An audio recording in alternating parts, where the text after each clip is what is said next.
Welcome, class, to the Intro to Java Programming.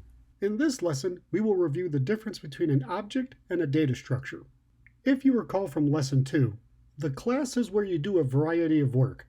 The class is a template used to create objects, a class is used to represent a real-world object, and a class is where you put code related to a specific responsibility. Time for a Coach Joe challenge question. Again, from Lesson 2, we talked about the class. What are the three common elements of a class? Correct. The class can contain constructors, properties, and methods. We created a payroll class that contains these.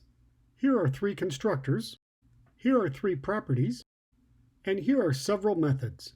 The payroll class was initially built to illustrate the use of constructors, properties, and methods. Spoiler alert, it was built wrong to help with this lesson.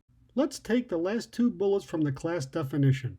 A class can be used to represent a real-world object, and a class is where you put code related to a specific responsibility. What is a real-world object? A real-world object is like a cell phone. All cell phones are different but share common characteristics like manufacturer, brand, model, amount of memory, battery, and color, to name a few. Cell phone could be a class, and each characteristic would be a property of the class.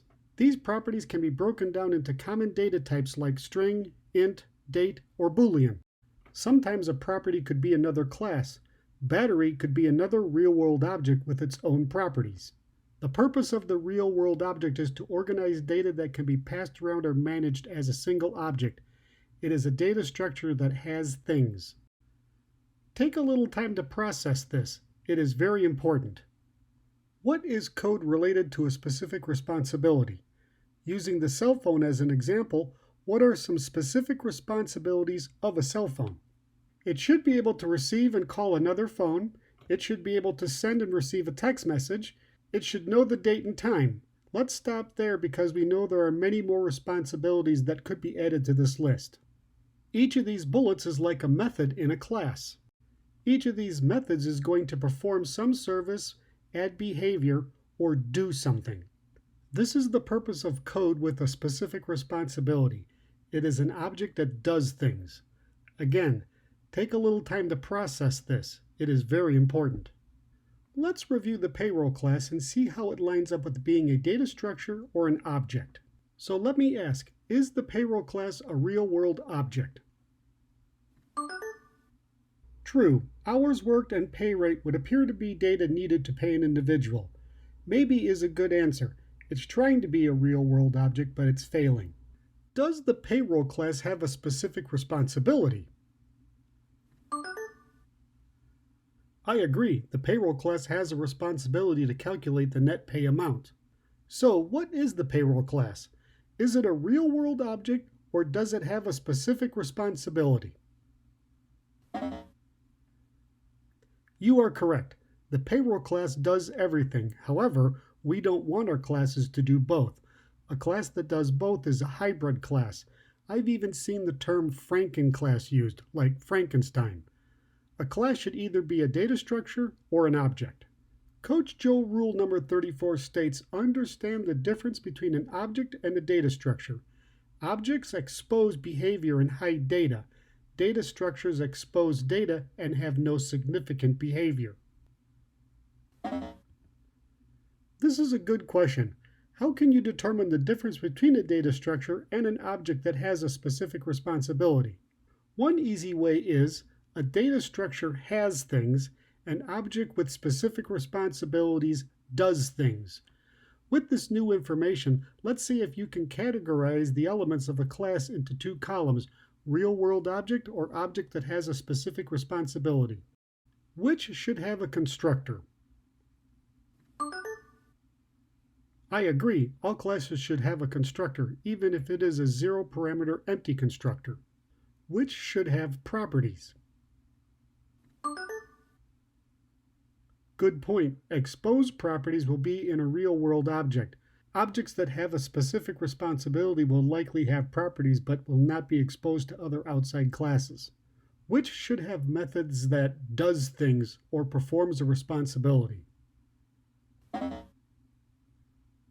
Technically, both will have methods, but only the object that has a specific responsibility will have methods. True, the getter and setter methods will be found in a data structure, but let me ask, what is the purpose of the getter and setter methods? Yes, the getter and setter methods are intended to expose property data so it can be read and changed. There should be no methods in a data structure that have behavior, does things, or performs a responsibility.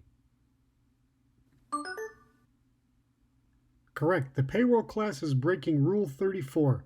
It is both a data structure and an object with responsibilities. Let's make some changes in the code to correct the problem. I want to keep the existing payroll class as a reference for you to study in the future. We will build two new classes that split the payroll class, one that is a data structure and another that is an object with responsibilities. Here's our basics project in IntelliJ where we last left off. Let's navigate to the accounting package. Let's create a new class called PayRequest.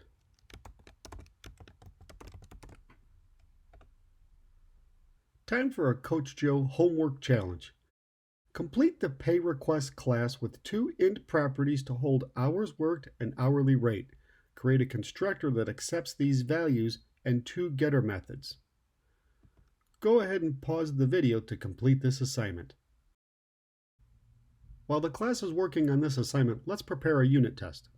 In the test package for accounting, let's create a new class. Let's call it PayRequestTest.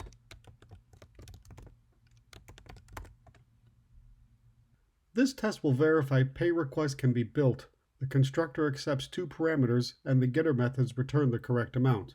As you can see, there are a few compiler errors because this class has not been completed. Hopefully everyone took the opportunity to create this PayRequest class on their own. Your results should look something like this. Here we have two private properties. Here's a constructor that accepts two parameters and assigns the private properties. At the bottom we have two getter methods that will return each private property. Let's go back to the test class. All the compiler errors are gone. Let's run this test. Excellent. We now have a working PayRequest data structure. Now to build another object that holds the behavioral responsibilities. Let's call this class the payroll service. First, let's build a class with a single test. In the test package for accounting, let's create a new class called Payroll Service Test.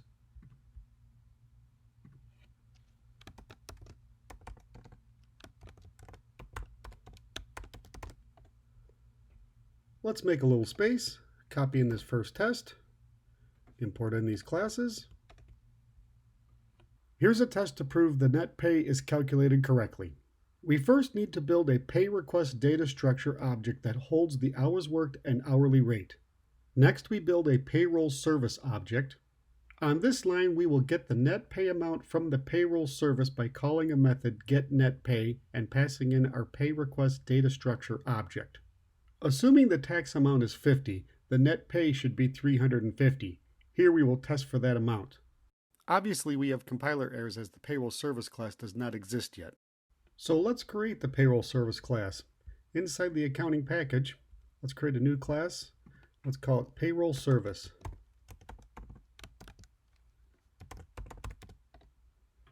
Let's make some space. Please note the purpose of this class is to demonstrate methods that have a behavior or perform a specific responsibility. Also, this class will not expose data to other classes. When building out new code, I will sometimes write pseudocode or fake code just to put my thoughts on paper. Here's a public method for getNetPay. I made a few comments to myself on things that need to happen and in the order they should be executed. First, we should calculate the gross pay. With that amount, we can calculate the total taxes. Once we have the gross pay and the total taxes, we can calculate and return the net pay amount. Let's start by creating two private properties to hold the gross pay and total tax. Remember, this is not a data structure, so no outside classes should ever know these properties. That means we will not create getters and setters. Inside the getNetPay method, we need to accept one parameter, the PayRequest data structure object. Let's address each of these comments. First, we will call a new private method to calculate the gross pay. Let's call it calculate gross pay and pass in the request data object. For the taxes, let's create a method called calculate total taxes. Since total taxes is based on gross pay, we don't need to pass in any parameters. We can use the private property.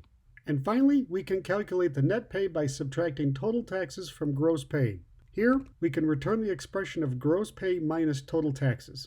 Let's fix these compiler errors. Here's a private method that will calculate the gross pay and store the value in our private property. And for the sake of simplicity, total taxes will always be 50. Feel free to alter this code later if you would like a different tax formula. Let's go back to our test class. No more compiler errors. Let's run this test. And it passes. Let's review the code. The pay request class is our data structure. It has private properties with getters. The constructor is used to populate those properties. There are no methods that perform behavioral processes or responsibilities. Here is the pay request test class. The payroll service class is our object that performs a specific responsibility. There are internal properties that are not available to outside classes. There is a single public method that holds the behavioral process. Below are some private methods to help with these responsibilities. Here is the payroll service test class. You should now have an understanding of a data structure or real-world object and an object that has a specific responsibility. The purpose of a real-world object is to organize data that can be passed around or managed as a single object. Remember, a data structure has things. The purpose of an object with responsibilities is to perform some service, add behavior, or do something. This is typically done with methods that do things. Try to remember, a data structure has things, an object does things. In the next lesson, we'll discuss arithmetic operators. Remember, future senior developers, make it work, prove it works, then make it better. Ready? Break!